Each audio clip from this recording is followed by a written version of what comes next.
As the final days of summer fade into the crispness of September, Prince William and Catherine, the Prince and Princess of Wales, are like many parents this week, sending their children, Prince George, Princess Charlotte, and Prince Louis, back to school.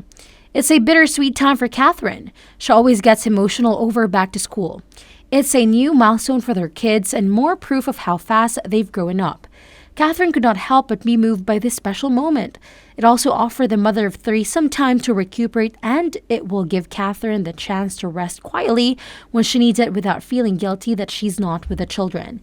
And it will also give her the opportunity to continue the work that she's been doing behind the scenes on the campaign and projects that mean so much to her. Yet, it's not all excitement for the princess as she faces this milestone.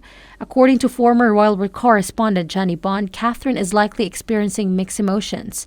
I think that, like most moms, Catherine will have conflicting emotions about the end of the school holidays, Bond remarked in a recent interview.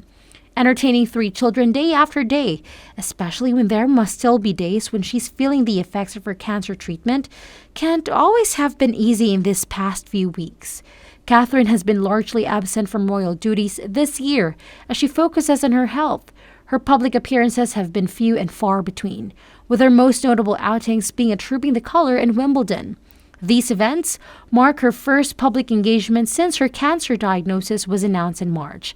And while she looked as poised and graceful as ever, it was clear that she was still in the process of recovery.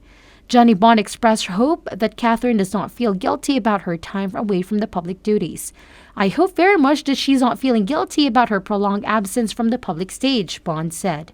I hope she realizes that the vast majority of the public completely understands that she needs time and privacy to regain her strength. As George, Charlotte, and Louis return to school, they will come home each day to Adelaide Cottage, the family's primary residence since their move from Kensington Palace. Nestled within the grounds of Windsor, Adelaide Cottage holds special significance for the couple. Their decision to relocate to this modest home surprised many royal insiders, as it is considerably smaller than their previous residence and lacks the space for live-in staff.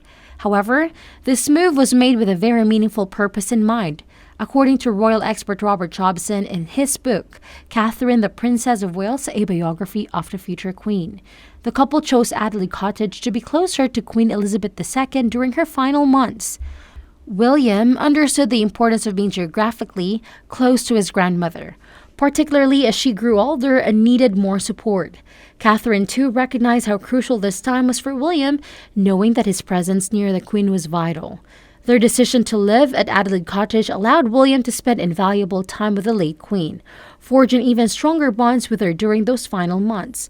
Jobson notes that the Queen deeply appreciated the time they spent together, and other members of the royal family commended the couple for their thoughtful choice. The cottage proximity to Windsor Castle, just a 10-minute drive away, and its closeness to the school that George, Charlotte, and Louis attend made it an ideal home for the family. It made a real difference, Jobson wrote. They were in regular contact, seeing each other in person and speaking on the phone several times a week, bringing them even closer. While Adelaide Cottage remains their primary residence, the family also spends time at Apartment 1A in Kensington Palace and Anmer Hall at the Sandringham Estate. They have another retreat, Tam Nagar, a 3-bedroom home on the Balmoral grounds, which was gifted to William by the Queen Mother in 2002.